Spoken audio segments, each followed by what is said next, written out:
All right, well right now I am in Gettysburg, Pennsylvania, and we are here at the Gettysburg Museum of History. And as you can see right now it's closed, but I happen to know a guy who has a key. And we're going to go into the new section, which is just across the way here, and take a look at some of the new items that have arrived here at the Gettysburg Museum of History.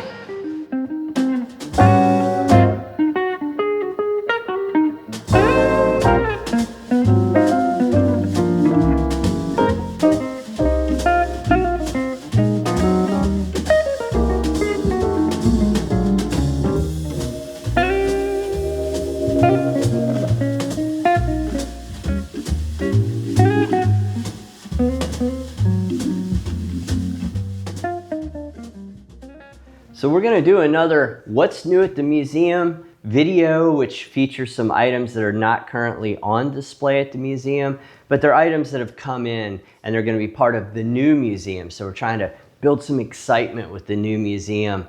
And we're in my temporary office in the museum annex building. So we're going to go over a couple of German items that were basically mostly war trophies. One was kind of an unusual souvenir, but we'll get to that in a minute. So this is a German flag that was signed by a bunch of soldiers. And we have several of these in the collection, but what attracted me to this flag was one of the names on here, and that is Roy Baker of Gettysburg, Pennsylvania. He was a Gettysburg resident. He was in the 29th Division. He landed on Omaha Beach. And it's always interesting to have a tie-in with World War I, World War II, or some of the other conflicts besides just the Civil War with Gettysburg. You know, Gettysburg's history didn't end in 1863. It began in 1863, so we have a big history with people from Gettysburg serving, and also our battlefield being used as a POW camp during World War II, and a tank training camp during World War I. So we have a lot of history with the World Wars in Gettysburg, including men like Roy Baker who served. And the 29th Division was one of the D-Day landing units. So really interesting piece. Here is a book, or I should say a photo portfolio that was given to Hitler. So I'm going to open it here. And it has a presentation here from the mayor and the magistrate of Munich. And it was basically commemorating the completion of the Führerbau in Munich, which was his headquarters and his office. And so what they did was they compiled a bunch of photographs. This is a listing with some typed information on there. We're going to feature a little bit about typewriters in a bit. But these are large format prints by Heinrich Hoffmann, Hitler's personal photographer of the Führerbau. And that was the outside. This is one of the buildings. I believe that's Hitler's office inside. So there's a whole series of these. And I believe there's like 16 or 18 prints. And it just shows the various rooms inside the building. And it's pretty high quality. But what's really interesting to me is it was brought back by an American soldier. And he wrote a really nice account of what this is. And it says, although much of Munich was destroyed by the bombings, Hitler's headquarters remained intact. By May 15, 1945, considerable ransacking and vandalism had taken place within the Führerbau der NSDAP. However, in the main room and in Hitler's office were a number of articles, including the trays. This guy also brought back some silver trays that we have, and a folio mentioned above. From these articles, I personally selected these items referred to herein and took them for myself as war trophies and souvenirs. I had them packed up and I shipped them through my APO, which means Army Post Office, to my home in Seattle, Washington. I'm now retired and living in California, and this letter's from the 80s, I believe, so he's long deceased. Actually, this is dated 1971, so that's when this was obtained by another collector directly from the vet. But interesting piece of history, part of you know, something that was actually presented to Hitler. So this would have been owned by Hitler and would have been in his office. Right now, speaking of souvenir items, we have another souvenir item in the form of this book. Now, not everybody could get the big prints like what Hitler got, so maybe a visitor to the Führerbau could walk away with this souvenir book. So like many of the photos that we just saw in Hitler's souvenir book are reprinted here.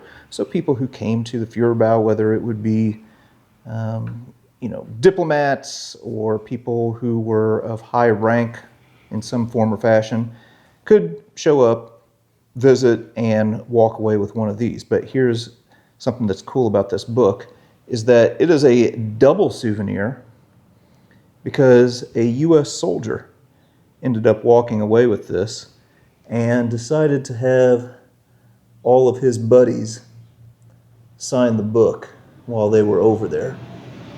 So let's see, I'm seeing a Gordon Don and an Otis Barnes and a John Kemp, right? And they put all the places where they were from. So that's a really neat item. And then I'm always fascinated at just the wild stuff that guys brought home. And here's another unique item. Some people wanted armbands, some people wanted flags, some people wanted photos and things like that. This guy wanted a typewriter. But probably what made this typewriter unique was this key right here. Above the number 5, you can see the SS runes. Now, even though this is kind of a unique souvenir, it doesn't hold a candle to what we're going to show you next. So one of the more unique souvenirs I've seen is what I'm about to show you. And it's not like a wartime souvenir. It's actually from the POW period. This is from Spandau prison that housed some of the famous Nazi prisoners. This is circa 1950. These are a plaster cast of Rudolf Hess's teeth. And they were cast to make denture implants for, or not implants, but dentures for him.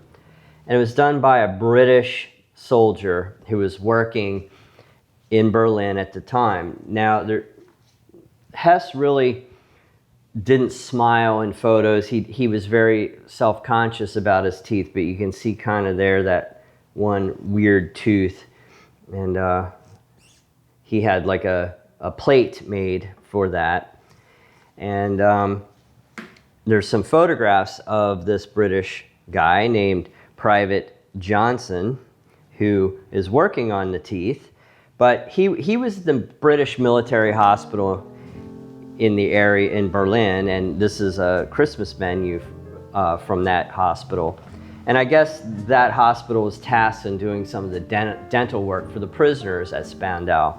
And he saved some other little bits of paper, but here's another photo of him. And but what a strange thing to take. I mean, he would have made this mold to cast the dental pieces or whatever I guess they're called